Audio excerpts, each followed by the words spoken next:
आज हम आपका सेकेंड लेसन स्टार्ट करेंगे और आपके लेसन का नाम है वायुमंडल, द एटमॉस्फेयर। पृथ्वी वायु के एक विशाल आवरण से ढकी है जो वायुमंडल कहलाता है। इस पृथ्वी पर सभी जीवधारी जीवित रहने के लिए वायुमंडल पर निर्भर करते हैं। यह हमें सांस लेने के लिए वायु प्रदान करता है एवं सूर्य की हानिकारक किरणों से हमारी सुरक्षा करता है। सुरक्षा के इस आवरण के बिना हम दिन में सूर्य की गर्मी से जल जाएंगे एवं रात में बर्फ जैसे जम जाएंगे। इसलिए यह पृथ्वी का द्रव्यमान है जो पृथ्वी पर तापमान को जीवन योग्य बनाता है। सबसे पहले हम जानेंगे कि वायुमंडल क्या होता है। तो पृथ्वी में चारों तरफ से घेरे हुए आवरण को वायुमंडल कहते हैं। इस पृथ्वी पर सभी जीवधारी जीवित रहने के लिए वायुमंडल पर ही निर्भर करते हैं। यह हमें सांस लेने के लिए वायु प्रदान करता है और सूर्य की जो हानिकारक किरणें होती हैं उससे हमारी सुरक्षा करता है। कैसे? जो ओजोन परत है वो हमारे लिए एक छाते की तरह से काम करती है।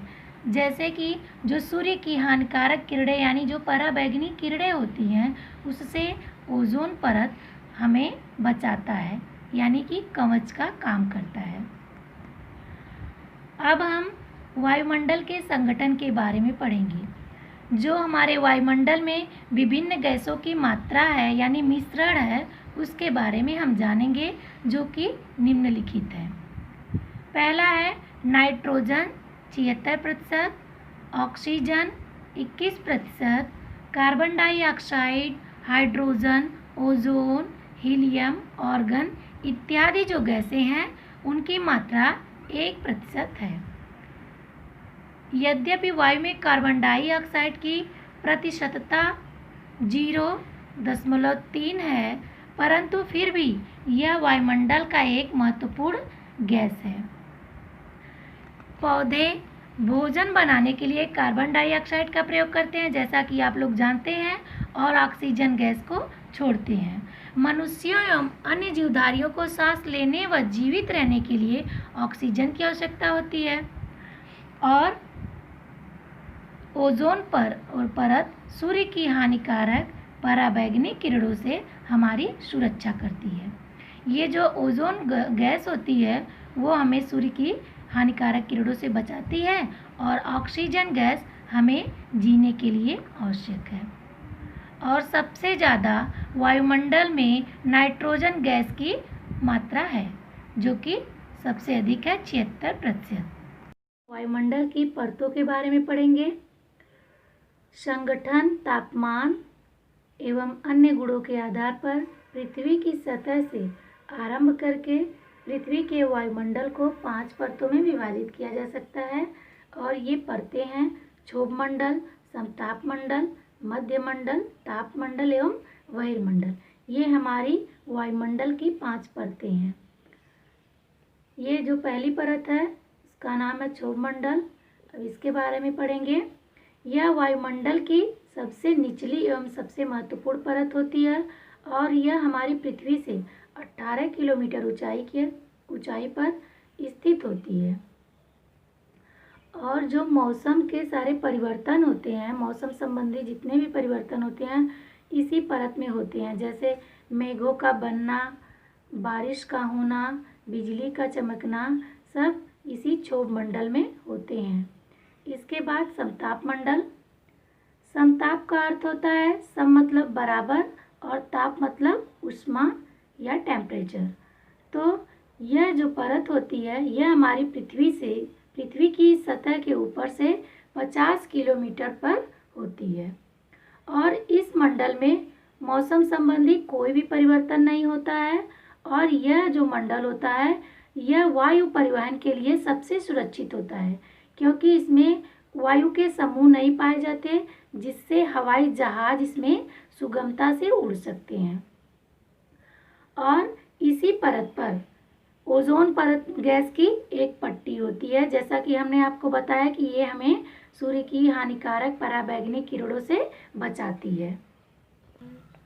वायुमंडल हम सभी के लिए सुरक्षात्मक कवच भी है, क्योंकि यह हमें अंतरिक्ष से पृथ्वी की ओर तेजी से गिरते हुए उल्कापिंडों व अन्य पत्थरों के टुकड़ों से बचाती है। अब हम मध्यमंडल के बारे में पढ़ेंगे। यह परत समताप मंडल के ऊपर लगभग 80 किलोमीटर तक विस्तृत होती है और यहाँ जो तापमान होता है वह ऊंचाई के साथ घटता है, यानी कि जब हम ऊंचाई पे बढ़ते हैं तो तापमान यहाँ कम होता जाता है। आयन मंडल। आयन मंडल में आयन कहलाने वाले विद्युत अवशेषित कण होते हैं जो संचार तरंगों के प्रसारण में सहायता करते हैं। रेडियो तरंगें इस परत से पृथ्वी पर वापस भेज दी जाती हैं।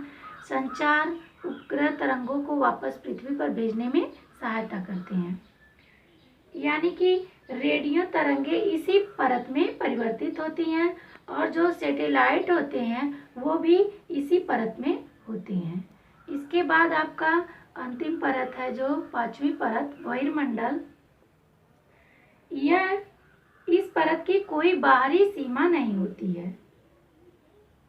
इसमें हीलियम और हाइड्रोजन गैसें भी पाई जाती हैं और यह सौर विकिरण के कारण इस परत में तापमान तेजी से वृद्धि करता है। अगला पॉइंट है वायुमंडल के लाभ। हमें वायुमंडल से क्या क्या लाभ होते हैं? यह सांस लेने के लिए हमें वायु प्रदान करता है। अत्यधिक ऊष्मा के विरुद्ध यह हमें एक सुरक्षात्मक कवच का निर्माण करता है, यानी कि अत्यधिक गर्मी के लिए यह हमारे लिए यह कवच का काम करता है, यानी आवरण का निर्माण करता है। यह अंतरिक्ष से गिरने वाले उल्कापिंडों एवं अन्य पत्थर के टुकड़ों से भी हमारी रक्षा करता है। यह हमें बादल एवं वर्षा प्रदान करता है। यह हानिकारक पराबैंगनी किरणों से हमें सुरक्षा प्रदान करता है। इससे यह निष्कर्ष निकलता है कि वायुमंडल एक आवरण है जो पृथ्वी को चारों ओर से घेरे हुई है और इस वायुमंडल की 5 विभिन्न परतें हैं, जैसे क्षोभ मंडल, समताप मंडल, मध्य मंडल, आयन मंडल एवं बहिर्मंडल। वायुमंडल सभी सजीव जीवधारियों के जीवित रहने हेतु अनेक सुविधाएं प्रदान करता है। अब हम पढ़ेंगे मौसम क्या होता है।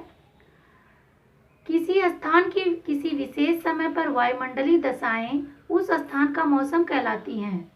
इसमें एक छोटे क्षेत्र की कम समय के लिए तापमान, दाब, पौने एवं वर्षा की दशाएं शामिल होती हैं। वह समय सीमा जिसके लिए मौसम की दशाओं को मापा जाता है वह एक दिन भी हो सकता है। यह इसलिए है क्योंकि मौसम बहुत तेजी से परिवर्तित होता है। मौसम का अर्थ होता है वायुमंडल में होने वाली अल्पकालीन परिवर्तन ही मौसम कहलाती है। मौसम की जो अवस्था होती है वो एक ही दिन में कई बार बदल सकती है, यानी कि अधिक गर्मी है तो ठंड भी हो सकता है। इसलिए मौसम का एक दिन में परिवर्तन कई बार हो सकता है। उसके ठीक विपरीत जलवायु होता है। जलवायु में लंबे समय के लिए कोई भी परिवर्तन नहीं होता। जैसा कि मौसम में आप एक दिन में चेंज हो सकता है, लेकिन जलवायु ऐसी होती है जिसका दीर्घकालीन तक कोई परिवर्तन नहीं होता है। स्टूडेंट्स, आज हम वायुमंडलीय तापमान के बारे में पढ़ेंगे।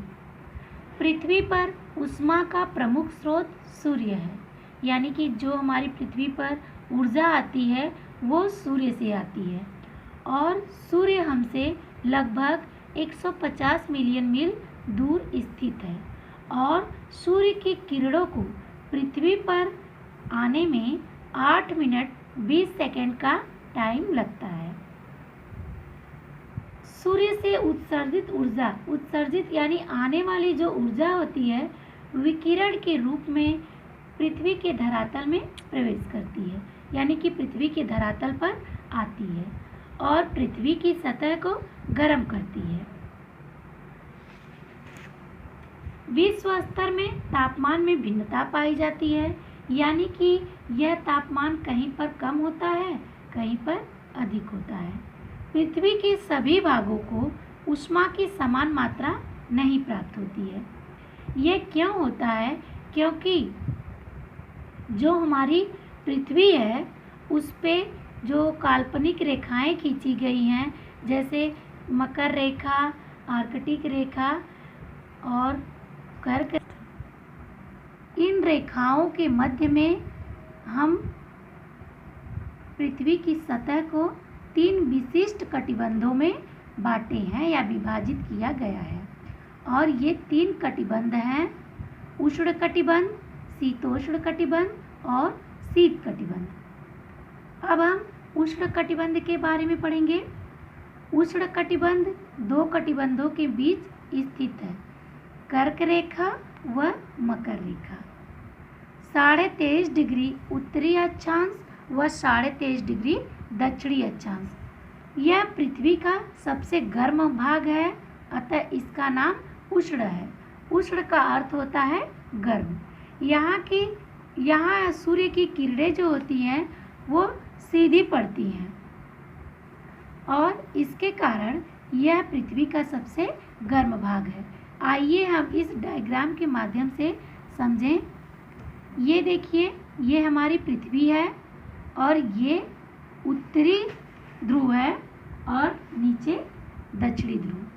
और ये बीच की जो रेखा खींची गई है वो हमारा विषुवत रेखा है, जो कि डिग्री सेल्सियस पे है। और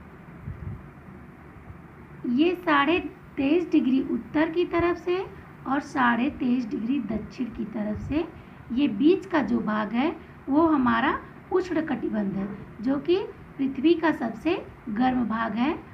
इस पे सूर्य की जो रेखाएं होती हैं, सूर्य की किरणें होती हैं, वो सीधी पड़ती हैं। अब दूसरा है शीतोष्ण कटिबंध। इन कटिबंधों को उष्ण कटिबंधों की तुलना में कम मात्रा में ऊष्मा प्राप्त होती है, अतः इन कटिबंधों में मध्यम तापमान रहता है। जैसे कि यहाँ पर 6 महीने सर्दी रहती है और 6 महीने गर्मी पड़ती है। और इन्हीं के बीच में हमारा भारत भी आता है, क्योंकि कर्क रेखा भारत के बीचों बीच से गुजरती है, जैसा कि इस फिगर में दिखाया गया है। 66.5 डिग्री उत्तर की तरफ हमारा आर्कटिक वृत्त है और 23.5 डिग्री पे हमारा कर्क वृत्त है। ये है उत्तर की तरफ, और इन्हीं दोनों वृत्तों के बीच में, इन्हीं दोनों रेखाओं के बीच में हमारा ये शीतोष्ण कटिबंध स्थित है। और विषुवत रेखा से दक्षिण की तरफ 23.5 डिग्री पे मकर रेखा और 66.5 डिग्री पे अंटार्कटिक रेखा, और इन्हीं दोनों के बीच हमारा शीतोष्ण कटिबंध स्थित है। इसके बाद हम शीत कटिबंध के बारे में पढ़ेंगे। शीत कटिबंध अंटार्कटिक वृत्त एवं उत्तरी ध्रुव के बीच स्थित है। और यहाँ का जो क्षेत्र होता है, यहाँ का क्षेत्र बहुत ही ठंडा होता है, क्योंकि यहाँ पे जो सूर्य की किरणें होती हैं वो तिरछी पड़ती हैं। यहाँ पूरे साल ठंड रहती है, यहाँ कभी भी कोई भी गर्मी का महीना नहीं होता है। और दक्षिणी ध्रुव में 6 महीने रात रहती है और उत्तरी ध्रुव में 6 महीने दिन रहता है। जैसे हमारे यहाँ दिन और रात 24 घंटे के होते हैं, वैसे वहाँ पर रातें 6 महीने की होती हैं और दिन भी 6 महीने का रहता है। अब हम देखेंगे फिगर में, ये देखिए हमारा शीत कटिबंध है, जो कि 66.5 डिग्री उत्तर की तरफ आर्कटिक वृत्त से लेकर उत्तरी ध्रुव यानी कि 90 डिग्री पर स्थित है। और 66.5 डिग्री दक्षिण से लेकर अंटार्कटिक वृत्त से लेकर 90 डिग्री दक्षिणी ध्रुव तक ये हमारा शीत कटिबंध है। यहाँ पे हर समय ठंड मौसम बना रहता है। नेक्स्ट है वायुमंडल का गर्म होना। हम जानेंगे कि हमारा जो वायुमंडल है वो कैसे गर्म होता है। वायुमंडल सूर्य की किरणों से प्रत्यक्ष रूप से गर्म नहीं होता है, यानी कि जो हमारी धरती पे पृथ्वी पर सूर्य की किरणें आती हैं उससे हमारा वायुमंडल जो है प्रत्यक्ष रूप से गर्म नहीं होता है। वायुमंडल वायु की परतों से होकर गुजरने वाले सौर विकिरण को बहुत कम मात्रा में अवशोषित करता है, ऑब्जर्व करता है। सौर विकिरण सबसे पहले धरातल को गर्म करता है और धरातल से उष्ण वायुमंडल में निम्नलिखित प्रक्रियाओं द्वारा स्थानांतरित होती है, और वो प्रक्रियाएं हैं चालन, संवहन, विकिरण, अभिवहन। अब हम चालन के बारे में पढ़ेंगे। ऊष्मा का यह स्थानांतरण संपर्क द्वारा होता है। एक ठंडा निकाय एक गर्म निकाय के संपर्क में आता है एवं ऊष्मा स्थानांतरित हो जाती है। यानी कि ऊष्मा संचरण की वह विधि है जिसमें पदार्थ के गर्म कण अपने बगल वाले ठंडे कण को ऊष्मा देते हैं। जैसे एग्जाम्पल के लिए आप एक लोहे की रॉड ले लीजिए, अगर आप उसके अगले सिरे को गर्म करते हैं तो धीरे धीरे उसका जो लास्ट वाला यानी कि अंत वाला सिरा है वो भी गर्म हो जाता है। यानी कि एक गर्म निकाय जो है, ये एक ठंडा निकाय गर्म निकाय के संपर्क में आता है और ऊष्मा जो है उसमें ट्रांसफ़र हो जाती है, स्थानांतरित हो जाती है। दूसरा है संवहन। जब वायु गर्म होने पर हल्की हो जाती है तो ऊपर उठना प्रारंभ कर देती है। ऊष्मा के स्थानांतरण की यह विधि संवहन कहलाती है, और संवहन केवल द्रव और गैस में होता है। जैसा कि आपने चालन में पढ़ा कि वो केवल उसका जो स्थानांतरण होता है वो ठोस में होता है, और जो संवहन का स्थानांतरण होता है यह गैस और द्रव में होता है। इसके बाद है विकिरण। सूर्य की ऊष्मा के कारण जब एक बार धरातल गर्म हो जाता है तो गर्म धरातल वायुमंडल में विकिरण प्रारंभ कर देता है। यानी कि ऊष्मा संचरण की वह विधि जिसमें ऊष्मा एक स्थान से दूसरे स्थान तक सरल रेखा में पहुंच जाती है, यानी कि लघु तरंगों के रूप में आती है, विकिरण कहलाती है। इसके बाद है आपका चौथा अभिवहन। अंत में उष्ण का स्थानांतरण जो होता है, उष्ण का जो स्थानांतरण होता है पवनों के द्वारा यानी हवाओं के द्वारा भी होता है। पॉइंट है तापमान को प्रभावित करने वाले कारक। पृथ्वी पर सभी स्थानों पर तापमान समान नहीं होता है, यानी कि बराबर नहीं होता है। समय समय पर एवं स्थान स्थान पर तापमान बदलता रहता है। इसलिए तापमान को जो प्रभावित करने वाले कारक हैं उनके बारे में हम बताएंगे कि ये कौन कौन से हैं। पहला है अक्षांश, दूसरा समुद्र तल से ऊंचाई, तीसरा समुद्र से दूरी, चौथा चलने वाली पवनें, पांचवा है महासागरीय धाराएं और स्थल के ढलान। ये हमारे तापमान को प्रभावित करने वाले कारक हैं। अब पढ़ेंगे हम अक्षांश के बारे में।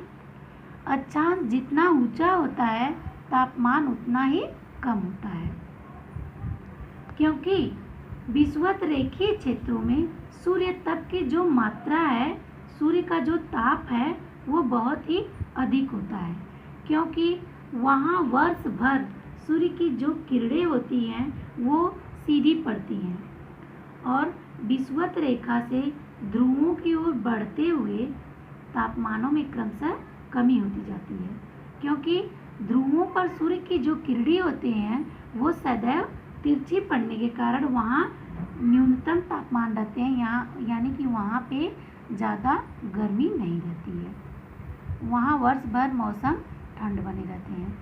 इसके बाद हम समुद्र तल से ऊंचाई। किसी स्थान की समुद्र तल से ऊंचाई और उसके तापमान में भी गहरा संबंध पाया जाता है। जैसे कि शिमला व नैनीताल शहर दिल्ली की तुलना में अधिक ठंडे हैं। यह इसलिए होता है क्योंकि पर्वतों की वायु की सघनता कम हो जाती है। समुद्र से दूरी। समुद्र से दूरी का प्रभाव भी तापमानों के वितरण पर पड़ता है, यानी कि समुद्र से अगर दूरी है तो वो उसका प्रभाव भी तापमान पर पड़ता है। समुद्र तट के निकट स्थित स्थानों में सम तापमान पाए जाते हैं, यानी कि उदाहरण के लिए मुंबई का तापमान सामान्य है जबकि दिल्ली का तापमान विषम है।